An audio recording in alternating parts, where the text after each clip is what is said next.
Hello everyone, good morning. My name is Matias. I'm the head of production and development at Canna.Biz, and it's a pleasure to be here today to bring some insights about extraction and purification.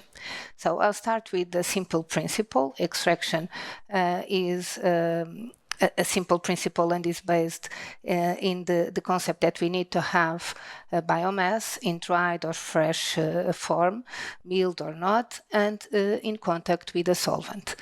This solvent will selectively solubilize some of the compounds that we have inside of the biomass, and we will obtain the crude extract. Well, taking this in mind for the following slides, I gather some of the most used extraction techniques for extraction of valuable or phytochemicals from cannabis plants, and I divided between non-conventional and conventional methods as academia likes to do. Within the conventional methods, I introduce here the solid liquid extraction. It's the old-fashioned way to produce an extract in the industry. We can apply or not, I will try to use this, we can apply or not, oh, it's strange, no, sorry. We can apply or not steering, and in this case we have a solid liquid batch extraction or maceration without steering using organic or green solvents. These green solvents normally is water. We can also find oxalate extraction normally used for characterization at the labs, and the exception to the rule, the mechanical pressing, where we don't use any type of solvent like we produce olive oil from the olives. Within the non-conventional methods, we have here the high-pressure methodologies combining green solvents like the CO2 with some more polar but biocompatible solvents, organic solvents like ethanol or even water. And I included the water extraction assisted with microwaves, ultrasounds also we can find in some academia research papers, and the subcritical water also employing some high pressure methodologies.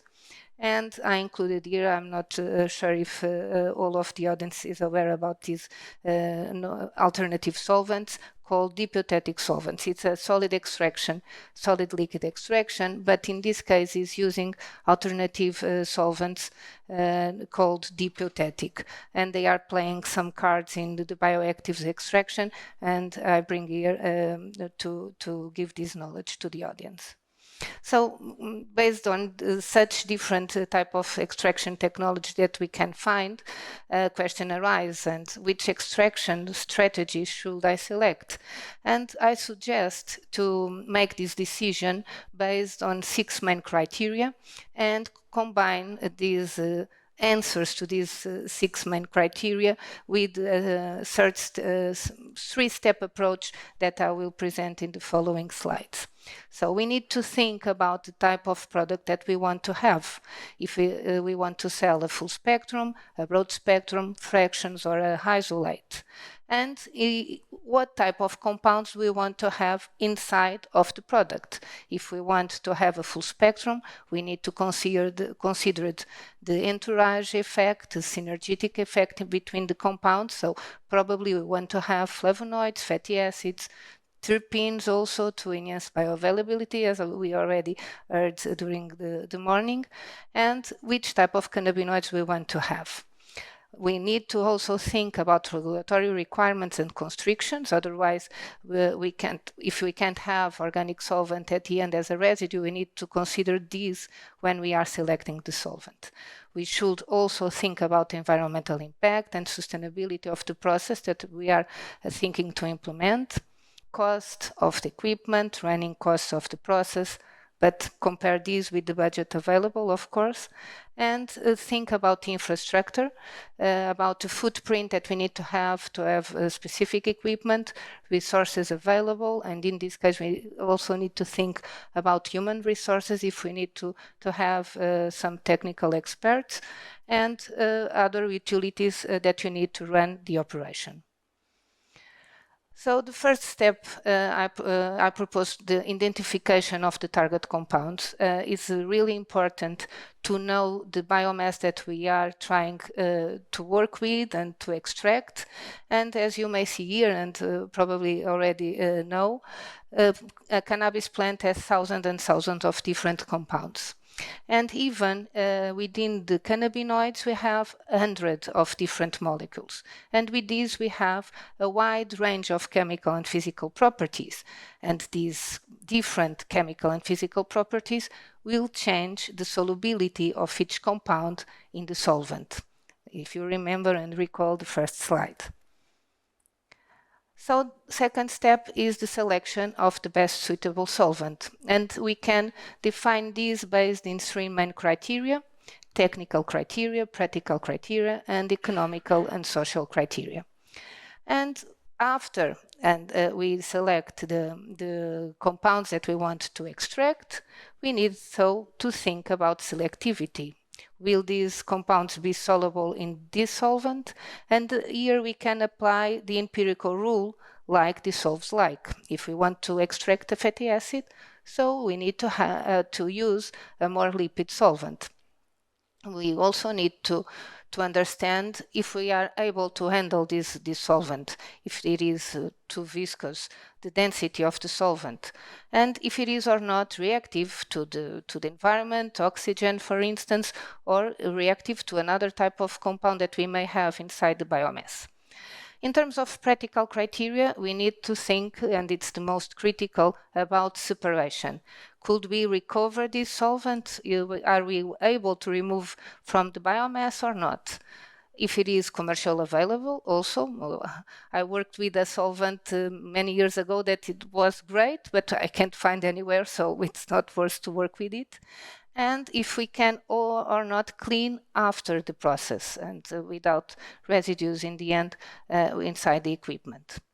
Regarding the economical and social criteria, we need to think about the costs of purchase cost, but not only, also the energy that we will expend, for instance, to separate and recover this solvent, and which type of environmental impact will we have with this solvent or not.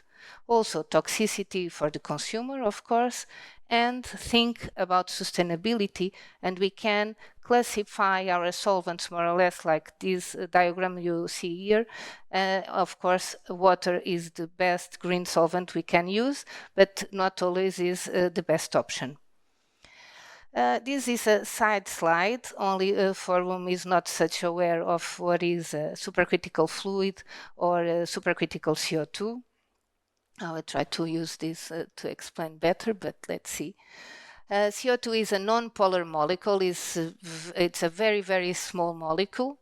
But when we change slightly the conditions like pressure and temperature, we can reach the supercritical state. And in this supercritical state, our CO2 is not a liquid, neither a gas, and have properties between these two states.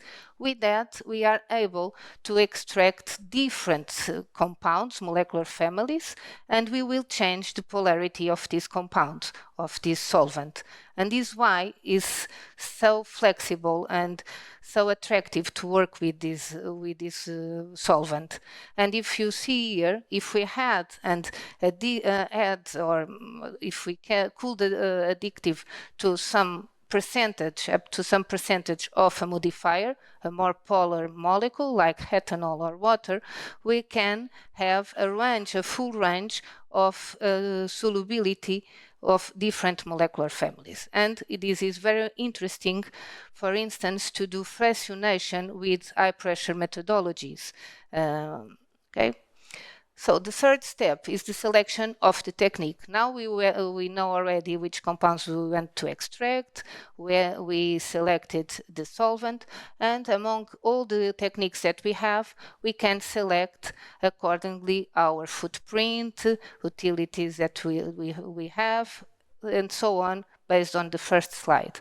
But I think that it's very important in this case is to understand each type of technology, each technique, and identify all the factors that could impact the extraction efficiency. And why is this so important? Because extraction is a multifactorial process. So we will have some parameters that will impact in other parameters. And with this, it's too complicated to understand fully our process if we don't have a window time to do process optimization and process development and find the sweet spot of the process for each biomass we have. And in this case, if we can apply, for instance, quality by design approach with the design of experiments, will work very well. So I gather here and compare in the next few slides the non-conventional methods based on high pressure with the solid liquid extraction methods, mainly using ethanol. As you may know, are the main technologies being used currently in the cannabis industry, for instance, in Europe, and I have performed a brief comparison. I have here the mechanical pressing highlighted.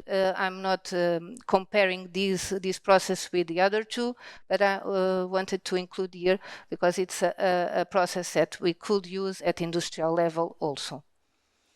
So here I have a visual comparison in what we can obtain using high pressure methodologies with CO2 or a combination of CO2 and ethanol or only ethanol. And you can see the difference between the extracts only for modifying the conditions of the process, or in the case of the CO2 only for adding the co-solvent. And if you are able to see the small letters, I don't know if you can see, the complexity of the extract will change. So the solubility of each molecule in the solvent will change, and we are able or not to extract different compounds. So it's why it's so important to think about which type of compounds do we want to have in the final crude extract. Otherwise, we can co-extracting some compounds that we don't want to be there. With this, we need to think in the downstream process. As we will have different compositions in the crude extract, we will have different approaches to the downstream. I gather the comparison in this table. You can read better at home as I'm running time, but I would like to highlight here the complexity of the process. Of course, in high pressure, it's a more complex methodology, but we can also apply the fractionation I spoke about in the CO2 slide, and it's really an advantage of these the technologies. But in the cryoethanol, the total mass yield will be high, and I will answer why. We will be able to extract more different types of molecules, so at the end our total mass compounds will be higher. It's not specifically for cannabinoids. So in terms of downstream, as we obtained or the crude extract from high technologies or from the ethanolic extraction, we need to do a downstream. And this downstream is not such difference between if we work with high technologies, high pressure technologies, or ethanol, but will vary a lot the time of the operation and the passage that we could need to do to obtain the final full spectrum oil that we want to target. Nevertheless, the bigger difference when we apply high pressure technologies is that if we can do the fractionation during the extraction process, at the end we can have different compositions in the crude extract, and that will impact on the full spectrum oil that we will have at the end and in the concentration range that we can obtain for the cannabinoids. But in terms of winterization and other downstream approaches, it will be practically the same.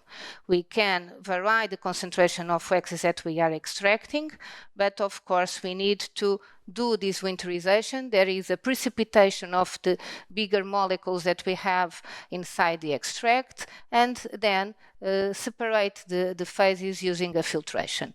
We have this optional solution of decoloring if we have a lot of flavonoids, for instance, in the crude extract, but it's an optional step, as we need to decide what we want to have in the full spectrum oil. And then we need to do the desolvation if we apply the co-solvent, or even without co-solvent we need to add ethanol to precipitate the bigger molecules that we have inside the extract.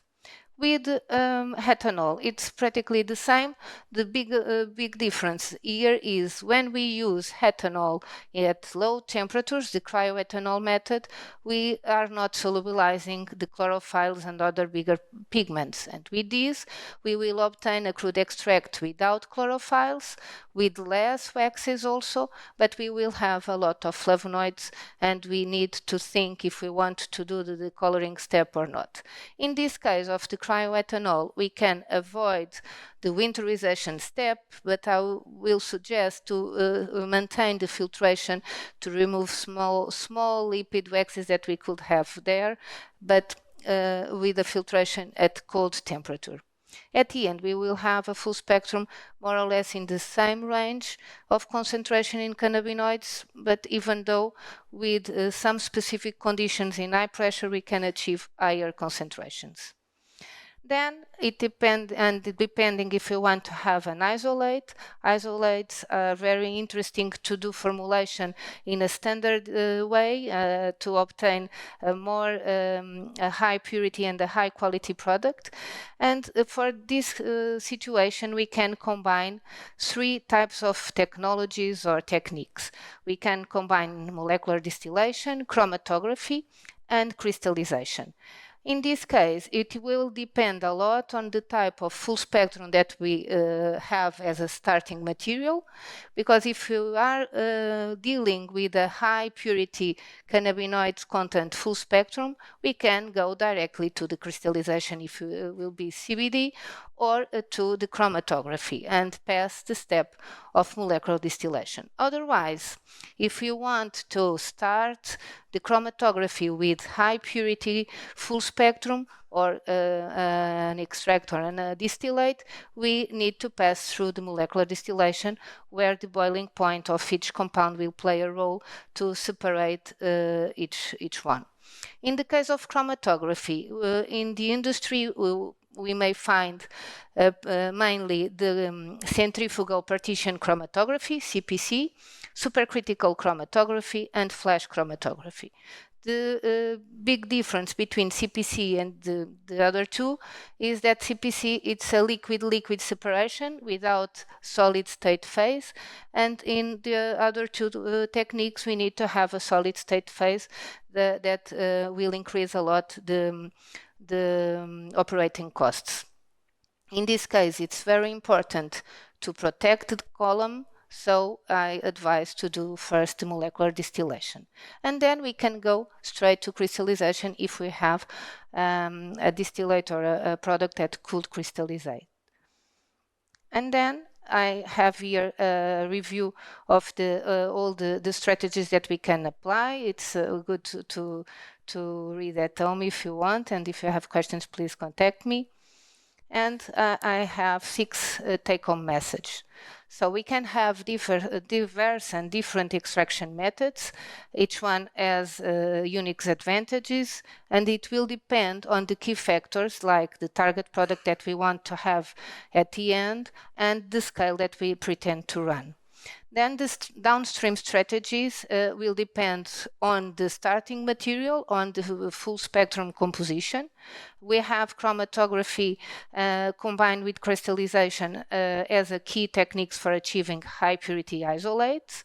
And these high purity isolates will be very important to obtain some high quality products with standardization that is crucial for the pharmaceutical industry.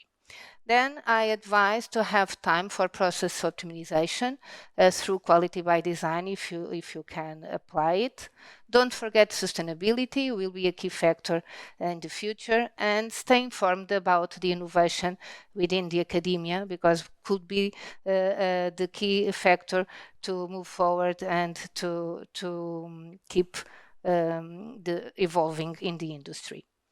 Before I finish, I would like to briefly present Canna.Biz. We are located in Torres Vedras, Portugal, very close to Lisbon and to Lisbon Airport.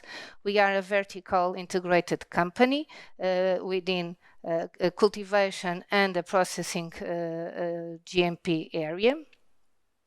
Within cultivation, we can say that we are already GACP certified, and we have a hybrid facility combining indoor with greenhouse, and we also have an outdoor area to cultivate.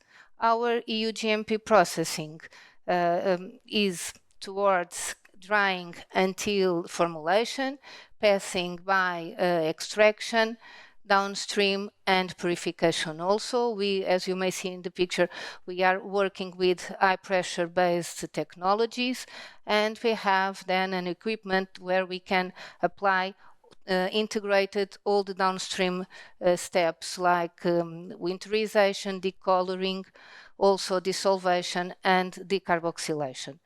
After this, we have a combination between molecular distillation and supercritical chromatography to obtain isolates, and formulation also. As I already mentioned, we are a vertical integrated company, and we can act also as a CMO from seed to sale. So please, if you want, you can reach us, visit the facility in Lisbon, and please feel free to contact us. Thank you. I hope you had enjoyed the presentation.